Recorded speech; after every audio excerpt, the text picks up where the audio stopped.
Well, take a look around your home this morning. The TV you're watching us on, the fridge, even the dashboard of the car out in the driveway.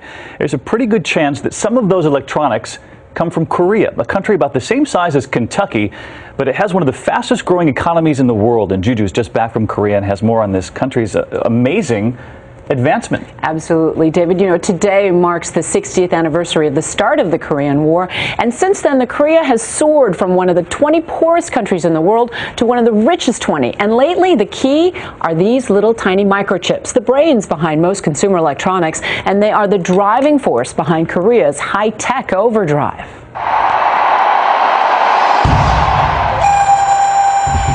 It's a culture steeped in 5,000 years of tradition.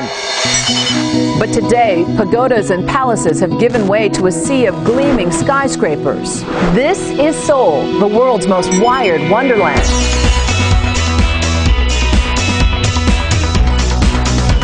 There are so many pioneering things going on here in Korea. 95% of households in South Korea boast broadband internet connection, compared to 60% in the U.S. I'm on it 24/7. They were just really obsessed with the most recently released internet gadget. Seoul is a high-tech city dotted with digital screens. They are everywhere, filling over 20,000 internet cafes, and even lining the streets. These are Seoul's new media poles. Large displays offer all kinds of information: maps, news, movie tickets, even an e-photo booth right on the street. Homes are fully wired too. This is a smart home. 언니 안녕. Smart homes are sprouting up all over Seoul, offering what's called the ubiquitous life, the ability to control all major household functions in one central system. Open the door. Open the door. Oh, you can make phone calls from here too? Yeah, phone calls here. Instead of a post-it note, you leave a video Yes. message. And let's talk TVs. Two titans of technology, Korea's Samsung and LG, control about 40% of the global flat-screen TV market, and both rank in the top 5 for sales of cell phones. Their secret? You have to be very speedy. Speedy not only in terms of making the decision to enter into that area, but also speedy in terms of making decision all along the value chain. But competitors still have the edge when it comes to software and design. We're introducing iPhone 4. To take on iPhone, Samsung's Galaxy and LG's Q smartphones recently teamed up with Google's Android software. So armed with prototypes, I set out on the streets of Seoul. First, I set up a coffee date, then paid for my ride right from my smartphone. And by the way, the subways here are all wired too. I can't believe I can watch TV on a subway.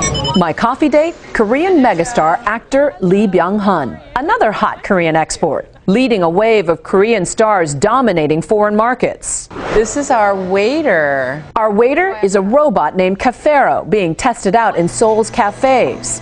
Other robot sites, 310 kindergartens using the iRobi teacher's aid, and hospitals. But today, we're just ordering coffee. What do you have? We have cafe latte, cafe mocha, cafe americano. 2 iced coffee, please. Excellent choice. Why do you think Korean culture is a cultural export now? The passion, I think it influenced everything, like art, like acting, of course, high tech. You must get mobbed all the time. We got here. Mobbed with a high-tech response. A trip to the mall turns into a photo, video, and live streaming production. This happens to you everywhere? Actually, I don't go out. A sea of fully wired teens coming of age ahead of its time.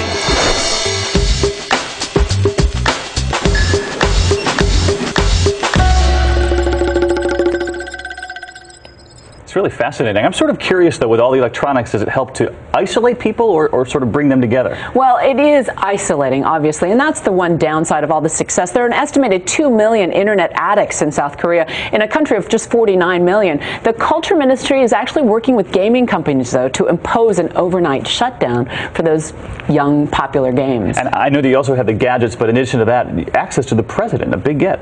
On Monday, we're going to be talking to him. He talks about the heightened tensions on the Korean Peninsula. North North Korea just announced today there's a no-sail zone, and they had some belligerent language for the U.S. as well. And Monday, we take you to the demilitarized zone between North and South. It's still one of the most heavily fortified borders in the world. All right, well, I'll be watching Monday. Thanks. Thanks, Juju.